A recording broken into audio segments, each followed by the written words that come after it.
नमस्कार विद्यार्थी मित्रांनो, स्वागत आहे तुम्हा सर्वांचं अभ्यास गुरु या चॅनलवर। विद्यार्थी मित्रांनो, या व्हिडिओमध्ये जे प्रश्न आपण पाहणार आहोत ते सर्व प्रश्न परीक्षेमध्ये विचारले गेलेले आहेत। त्यामुळे हा व्हिडिओ प्रामाणिकपणे शेवटपर्यंत पहा। चला तर बघूया प्रश्न पहिला। प्रश्न पहिला आहे, भारतामध्ये फळांची राणी कशाला म्हणतात? तर लिची या फळाला फळांची राणी म्हणतात। विद्यार्थी मित्रांनो, लिची हे फळ कसं आहे पाहून घ्या, तुमचं लक्षात राहावं म्हणून या ठिकाणी तुम्हाला इमेज दिलेली आहे। पुढील प्रश्न पहा, मसाल्यांची राणी कशाला म्हणतात? तर वेलची, वेलचीला मसाल्यांची राणी म्हणतात। पुढील प्रश्न पहा, भारतातील काळी मिरचीचे सर्वाधिक उत्पादन करणारे राज्य कोणते? तर केरळ। विद्यार्थी मित्रांनो, काळी मिरची असं विचारलेलं आहे। आता पहा, लक्षात राहत नसेल तर ट्रिक सांगतो। काळी पहिलं काय आहे? क, क वर्ण केरळ, आणि शेवटी काय आहे? ळ, ळ वर्ण ळ असं लक्षात ठेवा। केरळ। काळी मिरची जर म्हटलं काळी, फक्त मध्ये र टाकायचा, कारळ, केरळ असं लक्षात ठेवायचं आहे। ओके। केरळ राज्याची राजधानी कोणती? तर तिरुवनंतपुरम। केरळ राज्याची राजधानी तिरुवनंतपुरम। जगातील सर्वात मोठा महासागर कोणता आहे? तर पॅसिफिक महासागर आहे। वारंवारतेचे एकक कोणते आहे? तर हर्ट्झ। म्हैसूर एक्सप्रेस या नावाने कोणाला ओळखले जाते? तर जे श्रीनाथ यांना म्हैसूर एक्सप्रेस या टोपण नावाने ओळखले जाते। धिंग एक्सप्रेस या टोपण नावाने कोणाला ओळखले जाते? तर हिमा दास। लक्षात ठेवा, हिमा दास यांना धिंग एक्सप्रेस या टोपण नावाने ओळखले जाते। रावलपिंडी एक्सप्रेस या टोपण नावाने कोणाला ओळखले जाते? तर शोएब अख्तर। पायोली एक्सप्रेस या टोपण नावाने कोणाला ओळखले जाते? तर पी.टी. उषा। पायोली एक्सप्रेस। मन्नारचा आखात राष्ट्रीय उद्यान कोणत्या राज्यात आहे? तर तामिळनाडू राज्यामध्ये मन्नारचा आखात राष्ट्रीय उद्यान आहे। तामिळनाडू राज्याची राजधानी कोणती? तर चेन्नई। पुढील प्रश्न पहा, सिमली राष्ट्रीय उद्यान कोणत्या राज्यात आहे?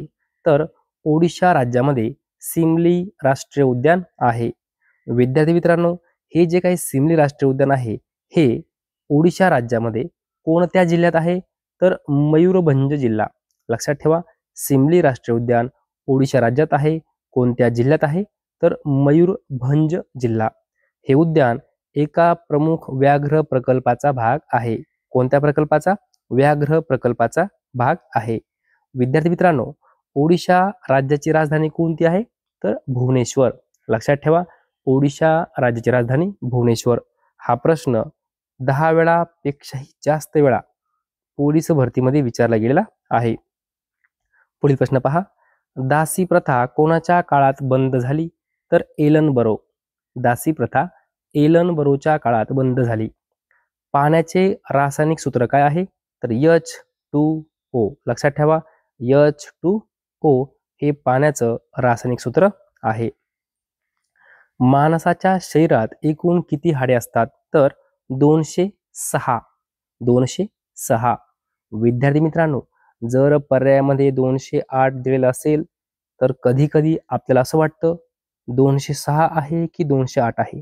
आपण तोंडी पाठ केलेलं असतं 206, पण ज्यावेळेस आपल्याला पर्यायामध्ये 208 दिसतं त्यावेळेस कुठंतरी थोडं कन्फ्यूज होतं, नेमकं 6 आहे की 8 आहे। तर लक्षात ठेवा, 206 आहे। ओके।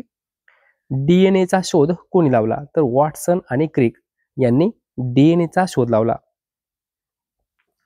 पेनिसिलिनचा शोध कोणी लावला? तर अलेक्झांडर फ्लेमिंग यांनी पेनिसिलिनचा शोध लावला। लाल रक्तकणिका कुठे तयार होतात? तर अस्थिमज्जा या ठिकाणी लाल रक्तकणिका तयार होतात, अस्थिमज्जा। यालाच इंग्रजीमध्ये बोन मॅरो असं म्हणतात।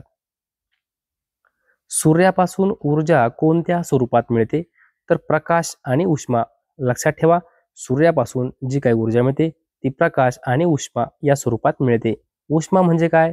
उष्मा म्हणजेच काय? उष्णता। उष्म म्हणजे उष्णता, उष्ण गरम आपण म्हणतो ना असं. दुधाला दह्यामध्ये बदलण्यात कोणते जीवाणू मदत करतात? तर लॅक्टोबॅसिलस. हा प्रश्न तलाठी भरतीमध्ये खूप वेळा विचारला गेला आहे. दुधाला दह्यामध्ये बदलण्यात कोणते जीवाणू मदत करतात? तर लॅक्टोबॅसिलस. पुढचा प्रश्न पहा. विधवा पुनर्विवाह प्रथा कोणाच्या काळात बंद झाली? तर डलहौसी. डलहौसीच्या काळामध्ये विधवा पुनर्विवाह प्रथा बंद झाली. सती प्रथा बंद कोणाच्या काळात झाली? सतीबंदी प्रथा कोणाच्या काळात बंद झाली? तर विल्यम बेंटिंक. हा प्रश्न विद्यार्थी मित्रांनो तलाठी भरतीमध्ये हा प्रश्न 10 वेळापेक्षाही जास्त वेळा विचारला गेला आहे. पोलीस भरतीमध्ये सुद्धा हा प्रश्न खूप वेळा विचारला गेला आहे. पुढील प्रश्न पहा. भारतीय राज्यघटनेतील कलम 52 कशाशी संबंधित आहे? तर भारताचे राष्ट्रपती. विद्यार्थी मित्रांनो प्रश्न महत्वपूर्ण आहे, लिहून ठेवा. कलम 52 भारताचे राष्ट्रपती. कलम 52 भारताचे राष्ट्रपती. भारतीय राज्यघटनेतील कलम 54 कशाशी संबंधित आहे? तर राष्ट्रपतींची निवडणूक. लक्षात ठेवा, कलम 54 राष्ट्रपतींची निवडणूक.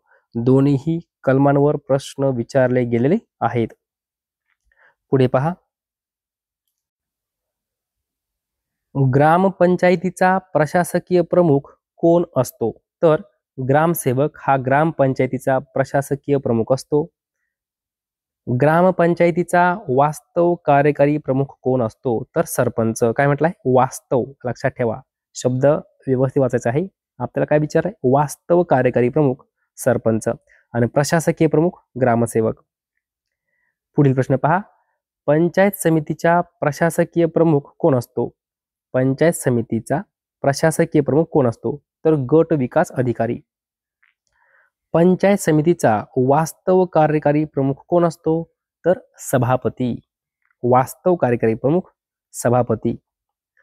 परकीय चलन मिळवून देणारा हापूस जातीचा आंबा हा कोणत्या जिल्ह्यांमध्ये मोठ्या प्रमाणावर आहे? तर रत्नागिरी व सिंधुदुर्ग. लक्षात ठेवा, रत्नागिरी जिल्हा, सिंधुदुर्ग जिल्हा या दोन्ही जिल्ह्यामध्ये हापूस जातीचा आंबा आढळतो. महाराष्ट्रातील हळदीच्या उत्पादनात अग्रेसर असलेले 2 जिल्हे कोणते आहेत? तर सातारा व सांगली. लक्षात ठेवा, हळदीच्या उत्पादनामध्ये सातारा आणि सांगली हे दोन्ही जिल्हे अग्रेसर आहेत. काटेपूर्णा व नळगंगा या कोणत्या नदीच्या उपनद्या आहेत? तर पूर्णा. लक्षात ठेवा, काटेपूर्णा ही नदी पूर्णा नदीची उपनदी आहे आणि नळगंगा ही सुद्धा पूर्णा नदीची उपनदी आहे. कर्जत तालुका कोणत्या जिल्ह्यात आहे? तर अहिल्यानगर जिल्ह्यामध्ये कर्जत तालुका आहे. देऊळगाव रेहेकुरी अभयारण्य अहिल्यानगर जिल्ह्यात कोणत्या तालुक्यात आहे? तर पहा, कर्जत तालुक्यात आहे. विद्यार्थी मित्रांनो प्रश्न महत्वपूर्ण आहे. देऊळगाव रेहेकुरी अभयारण्य कोणत्या जिल्ह्यात आहे? तर अहिल्यानगर जिल्ह्यात आहे. अहिल्यानगर जिल्ह्यात कोणत्या तालुक्यात आहे? तर कर्जत तालुक्यात आहे. ज्ञानगंगा अभयारण्य कोणत्या जिल्ह्यात आहे? तर बुलढाणा जिल्ह्यामध्ये ज्ञानगंगा अभयारण्य आहे. देऊळगाव रेहेकुरी अभयारण्य अहिल्यानगर जिल्हा. हिंदुस्थानचे बुकर टी वॉशिंग्टन असे कोणाला म्हटले जाते? तर महात्मा ज्योतिबा फुले यांना हिंदुस्थानचे बुकर टी वॉशिंग्टन असं म्हटलं जातं. महात्मा ज्योतिबा फुले.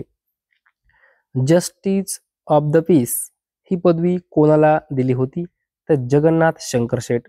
जस्टिस या ठिकाणी स आहे, justice of peace.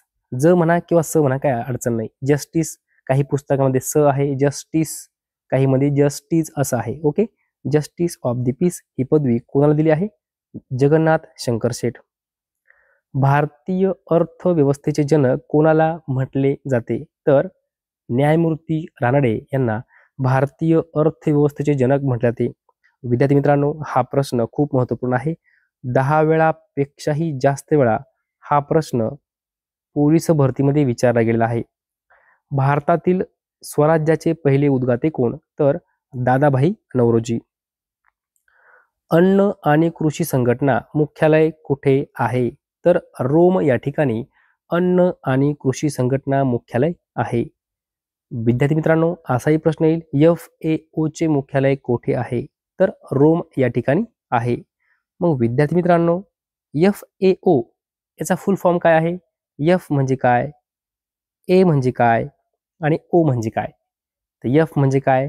Food and agriculture organization. लक्षात ठेवा, F म्हणजे फूड, A म्हणजे ॲग्रिकल्चर आणि O म्हणजे ऑर्गनायझेशन.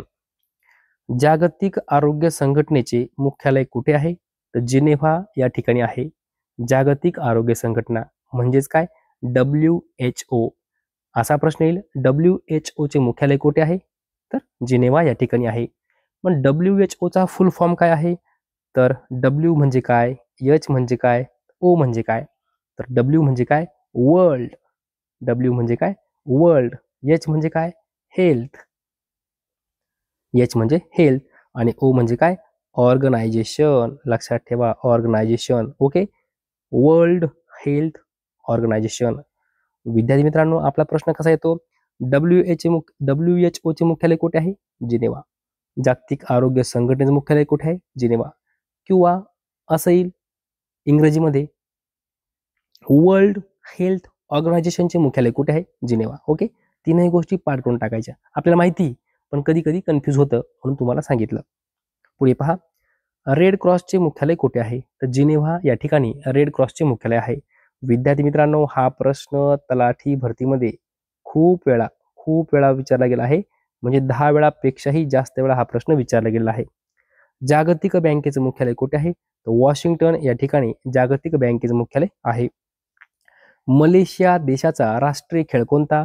तर बॅडमिंटन. बांगलादेशाचा राष्ट्रीय खेळ कोणता? कबड्डी. फ्रान्स देशाचा राष्ट्रीय खेळ कोणता? तर फुटबॉल. चीन देशाचा राष्ट्रीय खेळ कोणता? Table tennis. लक्षात ठेवा, फ्रान्स फुटबॉल, चीन टेबल टेनिस. तांदूळ पॉलिश केल्यावर काय नष्ट होते? तर व्हिटॅमिन B1. तांदूळ पॉलिश केल्यावर व्हिटॅमिन B1 नष्ट होते, म्हणजेच थायमिन. विद्यार्थी मित्रांनो, जे काही व्हिटॅमिन बी आहे याचे प्रकार आहेत. याच्यामध्ये B1 हा प्रकार आहे आणि या B1 लाच दुसरं नाव आहे थायमिन. आपल्याला असाही प्रश्न येतो, B1 चे दुसरे नाव काय आहे? थायमिन. B2 चं नाव काय आहे? रायबोफ्लेविन. B3 चे नाव काय आहे? नियासिन. आपल्याला माहिती पाहिजे. यावर सुद्धा आपल्याला जोड्या लावामध्ये प्रश्न येतो. B1 जर म्हटलं तर थायमिन, B2 जर म्हटलं तर रायबोफ्लेविन. लक्षात ठेवायचं आहे. आणि B3 चं नाव काय आहे? नियासिन. लक्षात ठेवायचं आहे. पुढील प्रश्न पहा, भारतातील प्रसिद्ध खैरा रोग कशाच्या कमतरतेमुळे होतो? तर झिंक. बटाट्याची उत्पत्ती कोणत्या देशात झाली? तर पेरू या देशामध्ये बटाट्याची उत्पत्ती झाली. कापूस लागवडीसाठी कोणती माती सर्वात योग्य आहे? तर काळी माती. तिलाच आपण रेगूर माती असं म्हणतो. विद्यार्थी मित्रांनो, अशा प्रकारे या व्हिडिओमध्ये जवळजवळ 50 प्रश्न आपण पाहिलेले आहेत. हे सर्व प्रश्न पोलीस भरती, तलाठी भरती, वनरक्षक भरतीमध्ये विचारले गेलेले आहेत. आणि जे प्रश्न परीक्षेमध्ये विचारले गेलेले आहेत तेच प्रश्न मी तुमच्यापर्यंत पोहोचवण्याचं काम करत असतो. विद्यार्थी मित्रांनो, जर तुम्हाला आपला हा व्हिडिओ आवडला असेल तर नक्की एक लाईक करा, शेअर करा, सबस्क्राईब करा. धन्यवाद.